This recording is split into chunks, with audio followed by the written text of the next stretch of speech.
Hi, this is Steve Rigolosi, and tonight on Forgotten Mysteries, I have for you The Tree of Light and Flowers by Thomas Perry. And I know what you're thinking. You're thinking, Steve, this book looks awfully contemporary, awfully modern to be featured on Forgotten Mysteries. And you would be absolutely correct. This book is copyright 2025, so just last year, by Mysterious Press.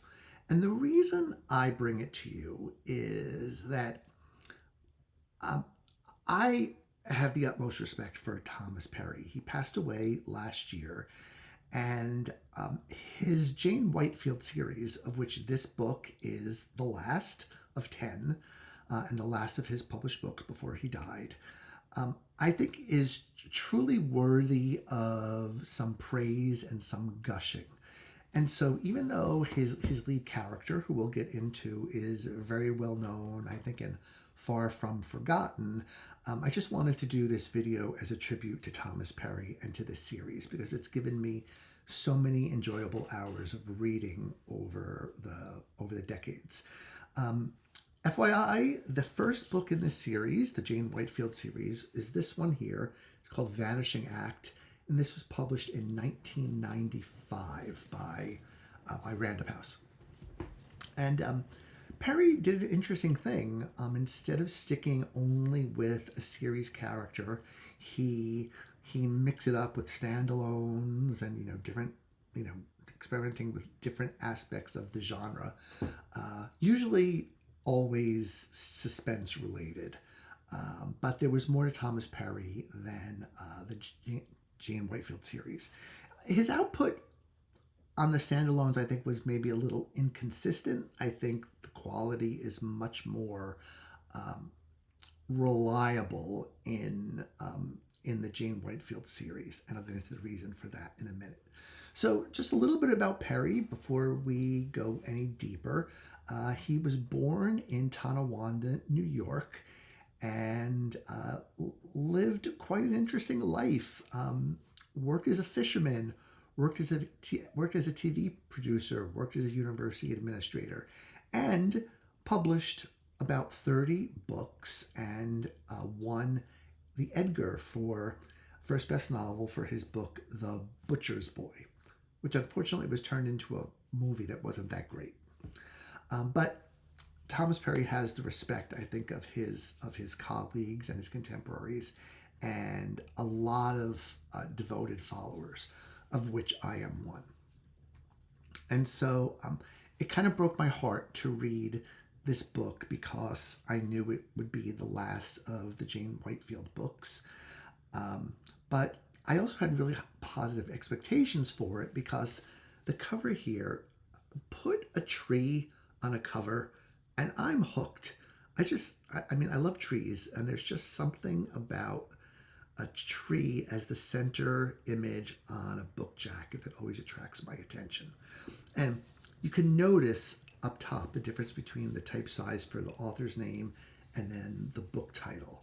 When an author hits the big leagues, his or her name is usually in larger type than the title of the book, because think of it as a brand, like Nike or Apple, right? Authors are branded, and publishers want to emphasize the brand, and we can't blame them for that because they need to sell books to stay in business.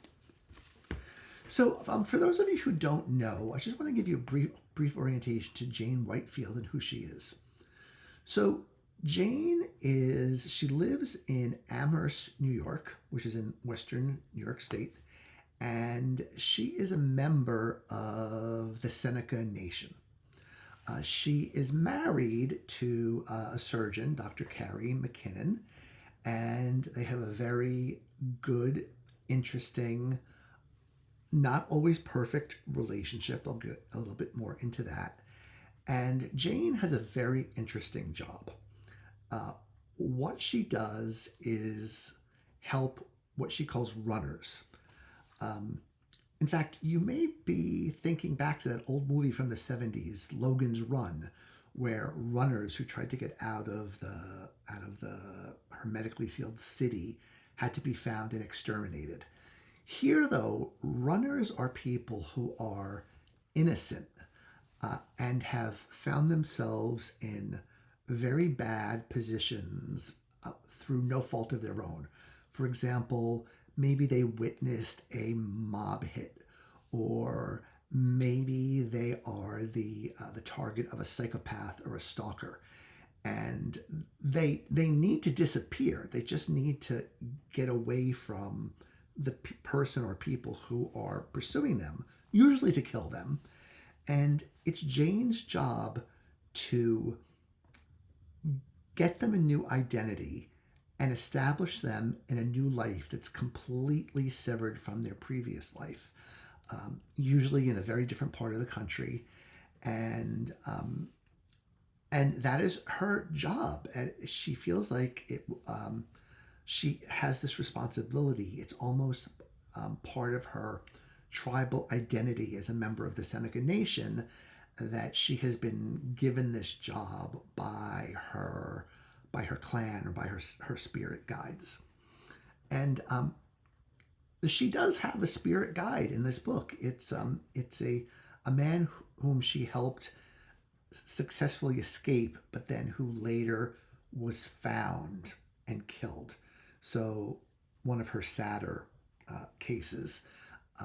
But he comes back to speak to her in dreams and to advise her when she is at a crossroads or where she's trying to make hard decisions. And, I think the spirit guide thing could be easily overdone, or it could be, I've seen it done schlockily in other places. But Perry just does it very, very nicely here, because he frames those visions or those dreams as a discussion between Jane and her guide. And as a reader, you're really glad that Jane has this spirit guide, because she has to keep so much to herself. Her whole life is about keeping secrets, other people's and her own. And she has to keep her own secrets so that she doesn't inadvertently tip off any of the bad guys to where any of her runners have ended up. And this actually sets up interesting dynamics in her marriage. She and her husband have a very loving relationship. They try for a long time to get pregnant. It doesn't seem to happen. And Jane always kind of knows that once she becomes a mother, she won't be able to do her job anymore. So she's a little conflicted, because she feels like she's doing important work that's part of her identity, but she also feels that maternal longing for a child. So she always kind of ends up thinking, well, I'll figure it out when it happens. The way you get to Jane is by having someone that she trusts. And when I say trust, I mean the ultimate trust. Will send runners to Jane when they know that the person is really in serious hot water. And they contact Jane. Usually they show up at her house, the house that she grew up in, which she keeps separately from the house that she lives in with her husband. Her husband's house is her full-time residence, but she's also got this other house that's sort of the basis for her operations as a guide, right? As a person who's going to help these people disappear. So pretty much every installment of the series involves a runner and what she is going to do to help them. And of course, like, really good fiction, nothing ever goes quite according to plan. As deep thinking and as much as she tries to stay 3 or 4 steps ahead of the enemies or the bad people, things are always going slightly astray or askew due to an overheard conversation or a slipped word or an unpleasant coincidence. And that's really what feeds the suspense of these books is, will Jane be able to get her runner to a place where they can live out the rest of their life in relative safety and have a life, establish an identity as a person who can work and have a career and have friends. Of course, their names are completely different. They have to memorize an entire new history for themselves. And as you read each book, I'm always amazed at Jane's complete situational awareness. She doesn't go anywhere without constantly looking 360 degrees around her, looking for people who might be following her, or suspicious characters on the street, or a car that might be trailing her too closely. Because as a result of helping these people disappear, she has made some very powerful enemies who want those people back. So she lives in a state of hypervigilance, which, frankly, can't be easy. And every time I read one of these installments, I think, God, it must be exhausting to be Jane, because she needs to have so much awareness of what's going around her every minute of the day. And quite honestly, I compare that to myself. I live kind of in a world of my own. Like if I'm in a store, like a 7-Eleven or a deli or something, looking to buy a beverage, I get so hyper focused on what am I going to drink, that like other people could be milling around behind me, brandishing knives behind me, putting a gun to my head, and I would be totally oblivious of it, because I just get so focused. I think maybe it's part of being an editor. You have to focus. So focus becomes your livelihood. And the other side of that is a lack of distraction, right? You can't be distracted. So I always admired Jane for her complete situational awareness. And I admire her as a woman. She's truly a hero. She is truly selfless. She will do whatever it takes to help her runners survive and make a new life. She has helped countless people. She has Confederates who help her basically in identity, creating new identities, which it's been interesting to watch over the course of the series, how the forgery of official documents has gotten more and more difficult over the years, right? I mean, 9/11 changed everything, and documents are getting harder and harder and harder to forge, or harder to pass. There's so much surveillance in the world that we didn't have when Vanishing Act was published, right? Like now we have cameras on every street corner, CCTV, Easy Pass. Everyone's on camera all the time, and this makes Jane's job increasingly difficult in every book. And so I like the way Perry really kept up with the times, and always found different ways. It's like good episodic television, where there's a formula and things that you expect, but the author makes each installment his own by doing interesting, different things, with the running and the hiding always being at the center. So in this book, in The Tree of Light and Flowers, she is hot. She bites off more than she can chew, through no fault of her own. First, a teenage girl who killed her would-be rapist has become the target of law enforcement, specifically the guy's brother, who's kind of a big shot in the police department, and who just wants to see her brought to justice and executed because of what she did to his brother. So she knows she's got some formidable competition, and she's fortunate enough to know someone who knows enough to send her to Jane. Meanwhile, let's just call him an underworld kingpin,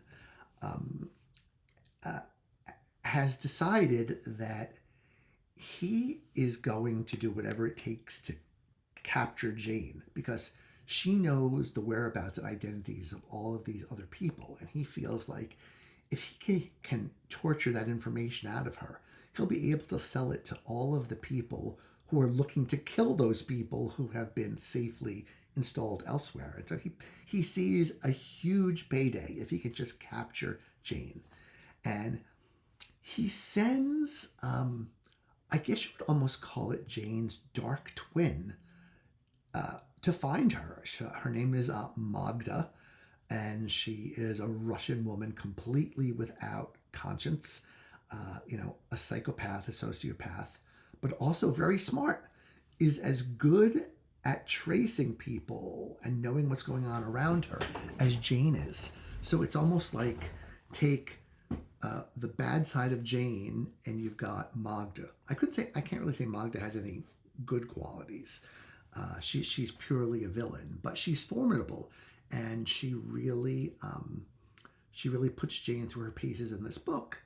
Meanwhile, while all of this is happening, another guy who by accident finds out that his boss is selling illegal arms to enemies of the United States. The poor guy, all he wants to do is just quit his job and get a new job and keep his mouth shut and go on living his life. But now that his boss knows, he has to be taken out. So his name is Brian. He has to be, sent over to Jane. So while she's trying to help Katie, the girl. She's also helping to help Brian. She is trying to fend off the efforts of Magda and her group of goons, and she has given birth to a baby after years of infertility. She and her husband have had a baby named May, and Jane knows she can no longer do her work because she's a mother and the child has to come first. But these people have come to her, and she can't turn them away. So she promises herself and her husband that this will be the last of it. And you can see where all the suspense comes from, right? There's so many people pursuing her, trying to find her. She's trying to stay one step ahead of them. She's constantly driving and flying all over the country to establish new homes and new identities for her runners. She really doesn't have any confidant except her spirit guide. And in every book, if you want to learn how to disappear and create a new identity, Thomas Perry's books could almost be a guidebook for how to do it, because Jane is constantly giving her proteges advice on what they must do, what they must never do, things to be really careful about. It's just sort of fascinating, right? I mean, how many of us have maybe thought, oh, I'm not loving this life I'm leading. Let me just go and start anew as somebody else, someplace else. And I mean, impossible, right? With all of the digital fingerprints we leave everywhere, and credit cards and banks and everything. I mean, you could probably find anybody anywhere now in the United States and Europe and other economically developed countries, let's just say. And so the pages really turn because you feel for the runners. You love Jane because she's so strong and so smart and so true to herself. You can't stop reading. I mean, the pages just turn very, very quickly.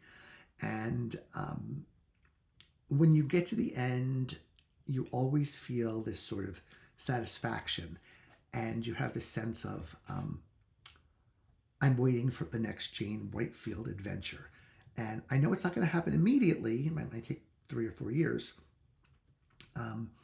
But it's coming eventually. Except sadly, this is the last book before Thomas Perry's death. So we know that this will be the last one. I think I remember reading an interview with Thomas Perry once where he said, people ask me when I no, it's time to write a new Jane Whitefield book. And he said, it's when she starts kind of knocking at the door in my head and makes me start thinking, where is she now and what is she doing? And she's doing all the things that I've just told you that she does. So many pros and cons, many pros for this book. I admire that she is a Native American woman, or an American Indian, as she calls herself, and she's very much in touch with her people. There's a reservation near where she lives, and there's a lot of love and support there among her family and her tribe. I love her relationship with her husband, who loves her to death, but also finds her frustrating. Like, in order to be married to her, he has to accept who she is. And it's not always easy because he fears for her. He loves her. And he always worries that the next time she leaves the house, she may never come home again. Tough situation to be in as a spouse. And meanwhile, she's conflicted because she loves him so much and doesn't like having to lie to him, but she has to because it protects him. And so their relationship is, it's a little complicated, but it's very much based on love, and you can feel that in the book. So that's a very human aspect of the book. And the stories are just great. Even if you've read every one of the books, they feel different each time. Like I said, even though there's a formula, you don't get tired of them because of the different backstories she creates for the runners and the various locations and the various people she uses. In one book, I can't remember which one, she breaks somebody out of prison because she's got such a chutzpah, and she is calm under pressure, cool, calm, and collected under pressure. I mean, what an admirable trait. In fact, what I cannot believe is that nobody has ever made a TV series based on this character. She is a fabulous character, and the right Netflix people get there. Oh, look, I'm giving myself a thumbs up. If the right Netflix people got their hands on these books and created the character of Jane as a TV series, there'd be no stopping her. So I basically told you, all about the book, because I like to talk about the, I don't want to say the cons, but maybe some things you just want to be aware of before you start, is that these books can surprisingly turn into bloodbaths with a lot of dead bodies, a lot of murder, and not in a very nice way, a lot of blood, a lot of cruelty, like to the point of sadism. Like her bad guys are bad. They are really the bottom of the barrel, like almost like Andrew Vox villains. Not quite to that extent, but almost. And so if you have kind of a sensitive stomach for that stuff, you might just want to take a pause to realize that it's going to happen. Part of it, though, is it's understandable. Like Jane has she's a good person with a huge heart, but she knows, if I let this bad guy go, all he's going to do is rape and kill 10 more women. Or, she knows better than to think, when she's captured by some kingpin or some bad guy, that if she lets him off easy, then he'll just leave her alone and let her live her life. No, she knows she's got to take them out because, it's live or die, and she values her own life and that of her family. So it is a little bloodbathy, a lot of the books. This book surprisingly felt to me a little bit, the plot kind of was a variation on a plot he had done in another book a couple of books ago, with the kingpin looking to catch catch Jane and sell her to the highest bidder. So that felt a little bit less groundbreaking to me than I usually saw in these books, but I was so happy to be in Jane's company again that it didn't really bother me. Um, in a lot of the books, Jane spends time on the reservation with her family, and it's always nice to see that slice of life. It's just in this country, it's kind of sad. I really don't think we know much about American Indians or Native Americans or life on the reservation. And, you know, Perry portrays the reservation as, maybe not an economically upscale place, but as a place where the bonds of family and tradition are very important, and where people support one another. And it's just nice to see that community and its rituals. And it's done very respectfully and not heavy-handedly. And I think it's proof that, you don't have to be a member of a culture to be able to write respectfully and lovingly about it, because you could tell Perry really had great respect for Native Americans and the Seneca and that whole culture. But unfortunately, in this book, Jane doesn't really spend much time on the reservation, and I missed that. But other than that, I really, I enjoyed every page of it. My heart went pit-a-pat throughout. I closed it with kind of that sense of, closure, right? It's like you followed someone for so many years, 30 years, and at some point you have to say goodbye. And like many other people, saying goodbye is hard for me. That's why I've never been able to read Curtain by Agatha Christie, because it's Hercule Poirot's last case. And I just can't say goodbye to him, not when there are so many other Hercule books that I have not read. So, I imagine I'm going to be reading Curtain on my deathbed so that Hercule and I, die at the same time, and then I won't have to miss him. But, there's a sense of closure. Jane does something at the end of the book, and this is a spoiler, that kind of guarantees that she's out of her business, that part of her life is over, and the rest of her life is devoted to her family, her child, her adopted child. And you close the book thinking, Jane, after all you've done for the world, you deserve this happy ending.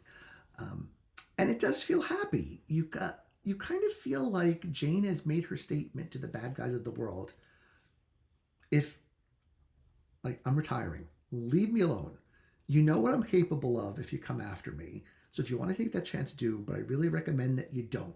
Let's all just go our separate ways and get on with our lives and, just close the book. So that's what I've got to say about The Tree of Light and Flowers by Thomas Perry. If you have not checked out any Jane Whitefield's, Vanishing Act is a great place to start because it introduces Jane and you'll get hooked immediately. And there's enough of her background in pretty much all of the books that you don't have to start with number 1 and proceed in order through number 10, because in each book, Perry gives you enough of her background story for you to know, for you to be right there in the book and not feel like you're missing out on anything, like any backstory or anything like that, because he'll fill you in.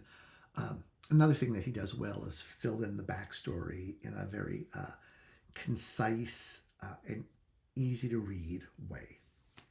So I was just wild about Jane Whitefield and Thomas Perry. I wish I had had a chance to meet him.